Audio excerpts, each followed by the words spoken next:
100 days 100 స్టోరీస్లో భాగంగా day 53. ఒక పెద్ద రాయి రోడ్డుకు అడ్డంగా పడిపోయింది. అందరూ దాన్ని చూసి ఇది ఎక్కడ ఎందుకుంది అని చాలామంది తిట్టారు. కానీ ఒక వ్యక్తి మాత్రం పక్కకు జరిపాడు. ఆ రాయి కింద ఒక చిన్న పేపర్ ఉంది, ప్లస్ అలాగే సంచి కూడా ఉంది.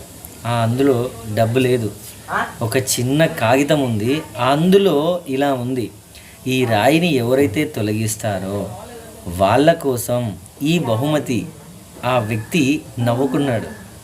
అప్పుడు అతనికి అర్థమైంది, అడ్డంకి ఉన్నదే నాకు అవకాశంగా మారింది. నేను దీంట్లో ఏమంటానంటే, జీవితంలో ఎదురయ్యే ప్రతి సమస్య అడ్డంకి శాపంగా చూడకు. కొన్నిసార్లు నీ తర్వాతి విజయానికి తలుపు అదే అడ్డంకి వెనకాల ఉంటుందని గుర్తించు. దారిలో రాయి కనిపిస్తే తిట్టకు, కదిలించు. ఎందుకంటే నీ దారిని ఆపింది అనుకున్నదే నీ దారిని విజయం వైపు నడిపిస్తుంది అనుకుని ఊహించండి. Thank you.